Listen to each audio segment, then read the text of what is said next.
National conference के लिए आप सभी को शुभकामनाएं।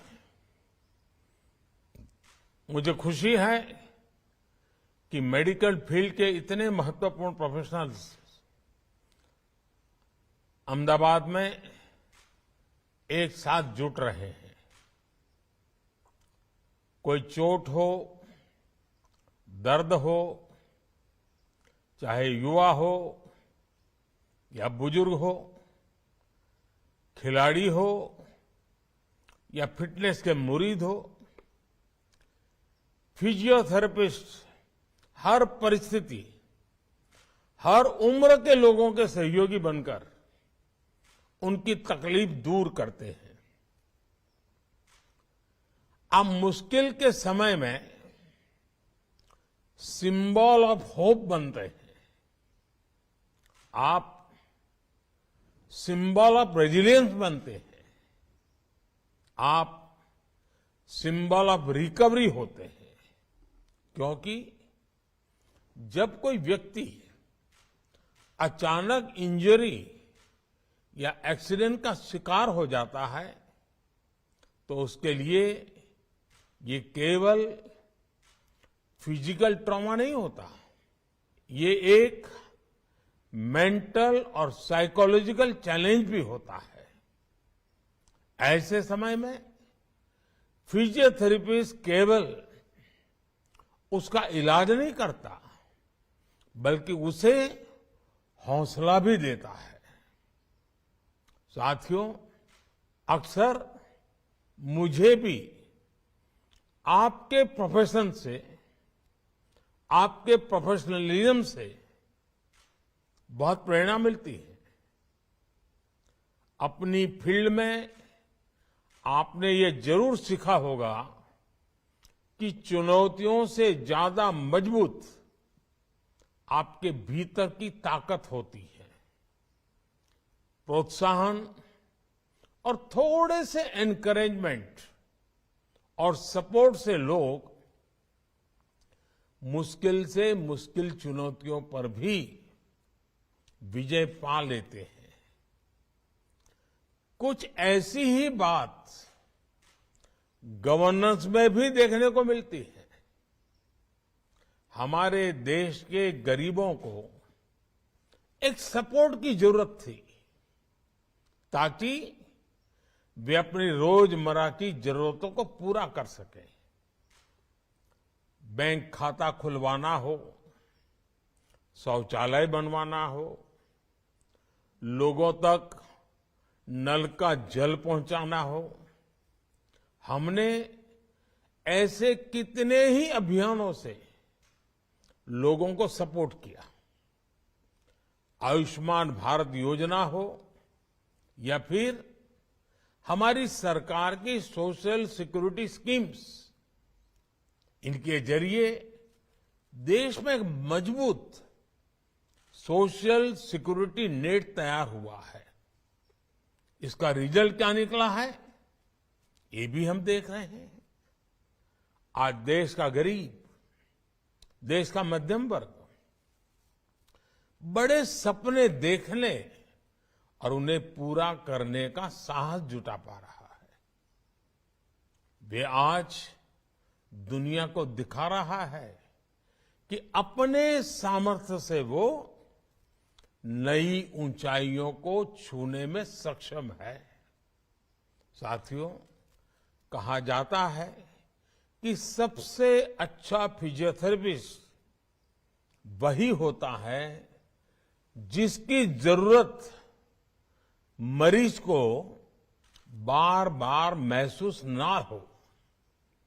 यानी एक तरह से कहें तो आपका प्रोफेशन ही आपको आत्मनिर्भरता का महत्व सिखाता है।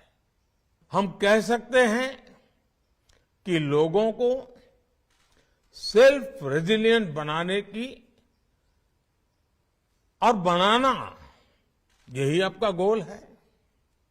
इसलिए आज जब भारत आत्मनिर्भरता की ओर बढ़ रहा है तो आपके प्रोफेशन के लोग आसानी से यह समझ सकते हैं कि यह हमारे देश के भविष्य के लिए जरूरी क्यों है। और सबसे महत्वपूर्ण बात यह है कि एक फिजियोथेरेपिस्ट जानता है कि प्रोग्रेस तभी संभव है जब डॉक्टर और जिन्हें फिजियोथेरेपी की जरूरत है दोनों मिलकर काम करें। इसलिए आप विकास को मास मूवमेंट बनाने के सरकार के प्रयासों के महत्व को बखूबी समझ सकते हैं। स्वच्छ भारत, बेटी बचाओ और दूसरी कई पहल की सफलता में जन भागीदारी की यही भावना नजर आती है। साथियों, फिजियोथेरेपी की जो स्पिरिट है उसमें हर व्यक्ति के लिए और देश के लिए भी कई अहम संदेश छिपे हैं।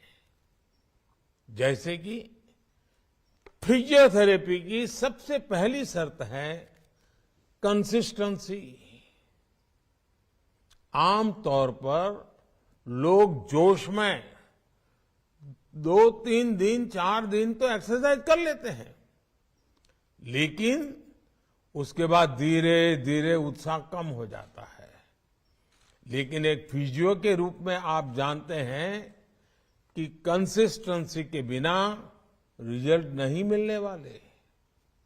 आप सुनिश्चित करते हैं कि जरूरी एक्सरसाइज बिना किसी गैप के हो। ऐसे ही कंटिन्यूटी और कन्विक्शन देश के लिए भी जरूरी होते हैं। हमारी नीतियों में निरंतरता हो, उन्हें लागू करने के लिए दृढ़ इच्छा शक्ति हो, तभी तो देश की सारी आवश्यकताएं पूरी होती है और देश उठ करके खड़ा हो जाता है, लंबी दौड़ दौड़ता है। साथियों, देश इस समय आजादी के 75 वर्ष पूरे होने पर अमृत महोत्सव मना रहा है। मुझे खुशी है कि हमारी सरकार ने इस अमृत महोत्सव में देश के सभी फिजियोथेरेपिस्ट को वो उपहार दिया जिसका वो 75 साल से इंतजार कर रहे थे। ये इंतजार था फिजियोथेरेपी को एक प्रोफेशन के तौर पर मान्यता देना। आप सभी का ये इंतजार हमारी सरकार ने खत्म किया। National Commission for Allied and Health Care Professionals Bill लाकर हमें आप सभी का मान सम्मान और बढ़ाने का अवसर मिला। इससे भारत के हेल्थ केयर सिस्टम में आप सभी के अहम योगदान को भी रिकॉग्निशन मिला। इससे आप सभी को भारत के साथ ही विदेश में भी काम करने में आसानी हुई है। सरकार ने Ayushman Bharat digital mission network से भी फिजियोथेरेपिस्ट को जोड़ा है। इससे आपको मरीजों तक पहुंचने में आसानी हुई है। आज खेलो इंडिया मूवमेंट के साथ ही देश में फिट इंडिया मूवमेंट भी आगे बढ़ रहा है। इन सारे सेक्टर्स में हो रही ग्रोथ सीधे सीधे आपसे फिजियोथेरेपी से भी जुड़ी हुई है। जब छोटे शहरों और कस्बों में भी स्पोर्ट्स इंफ्रास्ट्रक्चर के साथ आपकी भूमिका बढ़ रही है। हमने देखा है कि पहले हमारे यहां फैमिली डॉक्टर्स होते थे, वैसे ही जब फैमिली फिजियोथेरेपिस्ट भी होने लगे हैं, इससे भी आपके लिए नई संभावनाएं बन रही हैं। साथियों, आप अपने पेशेंट्स के साथ ही सोसाइटी के लिए जो योगदान दे रहे हैं, मैं उनकी सराहना करता हूं। लेकिन मेरा आपसे एक आग्रह भी है यह आग्रह आपके कॉन्फ्रेंस की थीम से भी जुड़ा है और फिट इंडिया मूवमेंट से भी संबंधित है। क्या आप right posture, right habits, right exercise और इनके इम्पोर्टेंस के बारे में लोगों को एजुकेट करने का टास्क ले सकते हैं? ये जरूरी है कि लोग फिटनेस को लेकर सही अप्रोच अपनाएं। आप इसे आर्टिकल और लेक्चर्स के माध्यम से कर सकते हैं और मेरे युवा साथी तो रील्स के जरिए भी कर सकते हैं। साथियों, मुझे भी कभी कभी फिजियोथेरेपिस्ट की सेवा लेनी पड़ती है, इसलिए मैं अपने अनुभव के बाद आप सभी से एक और बात कहना चाहता हूं। मेरा अनुभव है कि जब फिजियोथेरेपिस्ट के साथ योग की एक्सपर्टीज जुड़ जाती है तो उसकी शक्ति कई गुना बढ़ जाती है। शरीर की जो कॉमन प्रॉब्लम्स है, जिनमें अक्सर फिजियोथेरेपी की जरूरत पड़ती है, उसका समाधान कई बार योग में भी होता है, आसनों में भी होता है। इसलिए आपको फिजियोथेरेपी के साथ साथ योग भी आता होगा तो आपकी प्रोफेशनल पावर बढ़ जाएगी। साथियों, भारत में आपकी प्रैक्टिस का एक बहुत बड़ा हिस्सा बुजुर्गों की देखभाल को समर्पित होता है।